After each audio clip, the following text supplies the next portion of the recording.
சித்த வேதம் 61ஆம் நாள் தொடக்கம். ஆன்ம நேய அன்பர்கள் அனைவருக்கும் ஆத்ம வணக்கம்.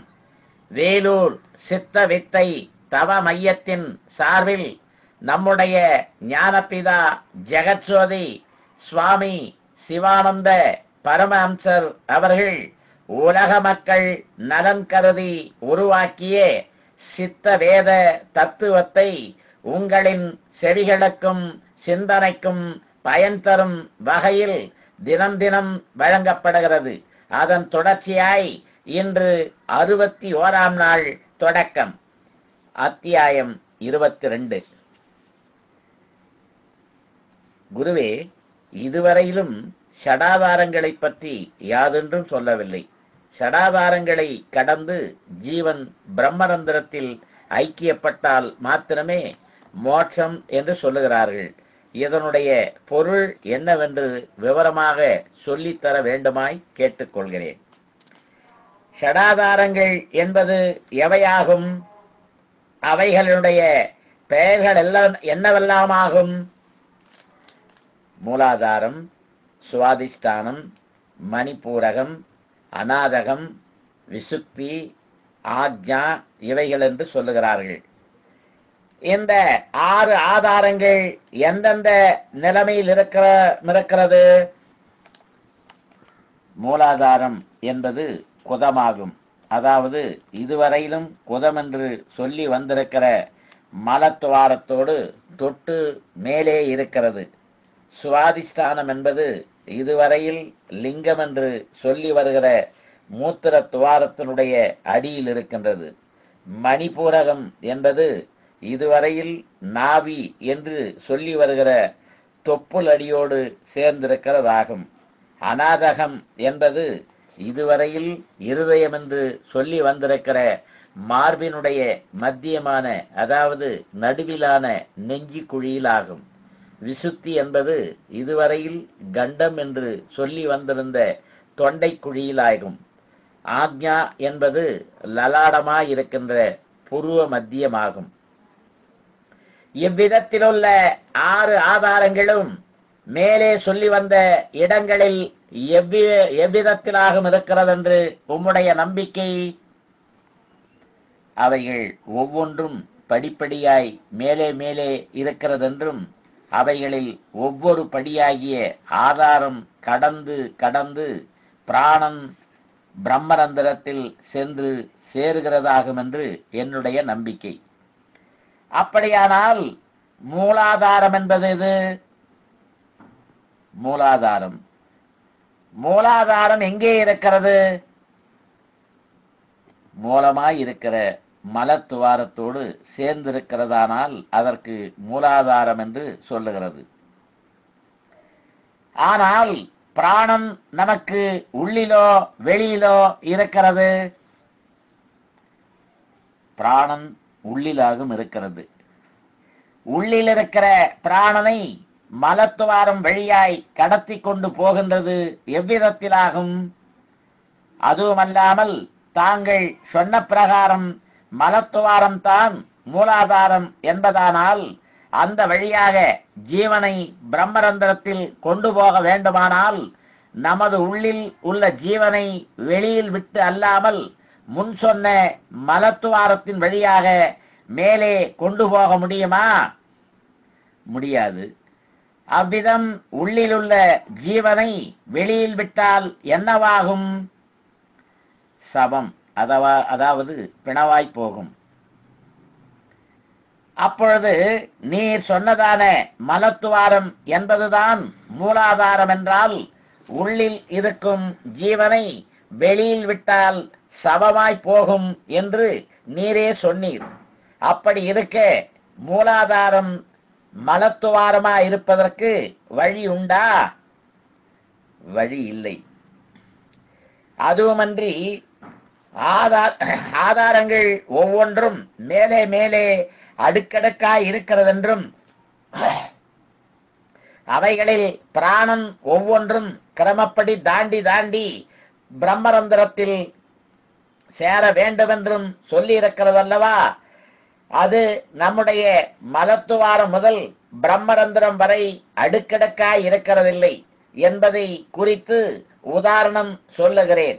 அதாவது தனியாக ஏதாகிலும் ஒரு வழியாக போகும்போது திடீரென்று நமக்கு தெரியாமல் ஒரு வெடி சத்தமோ வேறோ கேட்டு நாம் திடீரென்று பயப்படும் போது நம் ஜீவன் என்னவாகிறது?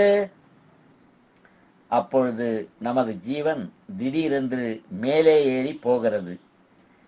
அது எவ்விடமிருந்து ஏறி போகிறது? நமது உள்ளில் இருந்தோ வெளியில் இருந்தோ? நமது உள்ளில் இருந்தேதான். அப்படி உள்ளில் இருக்கின்ற ஜீவன் திடீரென்று மேலே ஏறி போனால் அவர் எந்த நிலையில் இருப்பார்?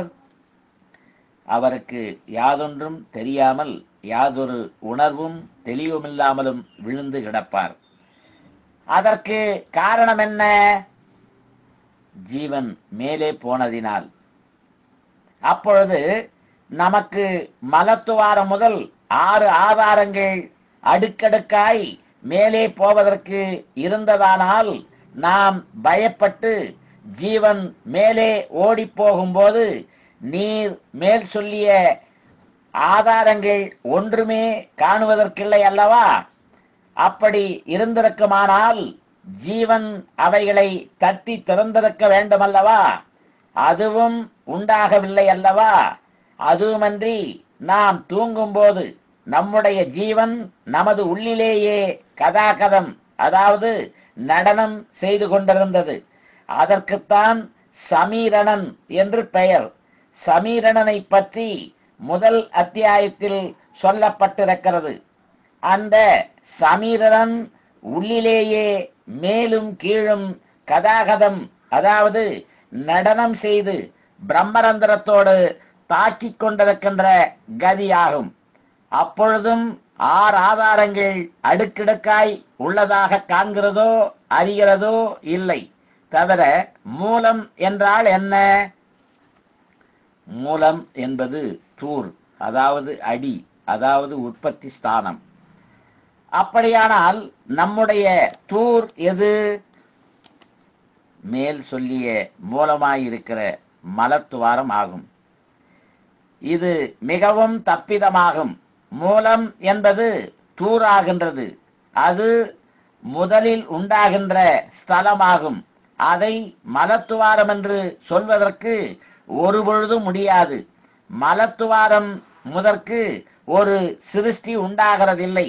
அதற்கு உதாரணம் என்னவென்றால், ஸ்திரீகள் பிரசவிக்கின்றதானால் குழந்தையினுடைய மலத்துவாரம் முதலில் வெளியே வருகிறதுண்டோ?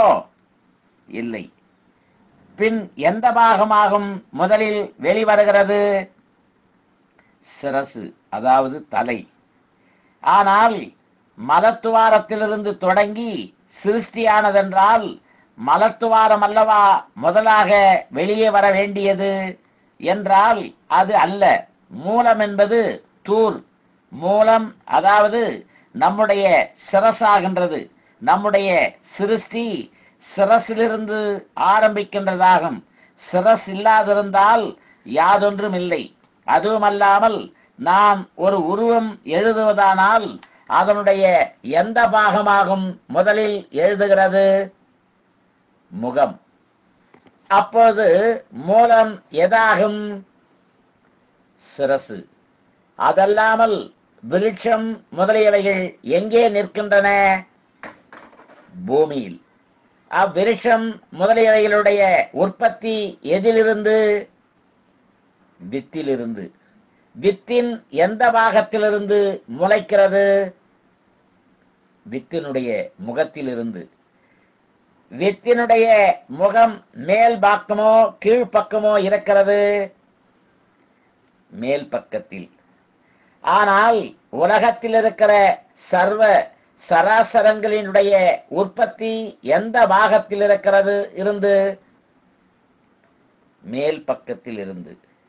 அப்பிரகாரம் உண்டாகி பூமியில் இருக்கின்றதாகிய தாவரங்கள் ஆகாரத்தையும் தண்ணீரையும் எந்த பாகத்தினால் எடுக்கிறது? தூரினால், அதாவது உற்பத்தி ஸ்தானத்தால். அதல்லாமல் தாவரத்தினுடைய கிளைகளுக்கோ அதன் குச்சிகளுக்கோ அக்ரம் அதாவது முளைக்கோ தண்ணீரோ உரமோ அதாவது எருவோ இட்டால் பிரயோஜனப்படுகின்றனவா? இல்லை. நன்று. நாளைக்கு தொடருவோமா? ஆத்ம வணக்கம்.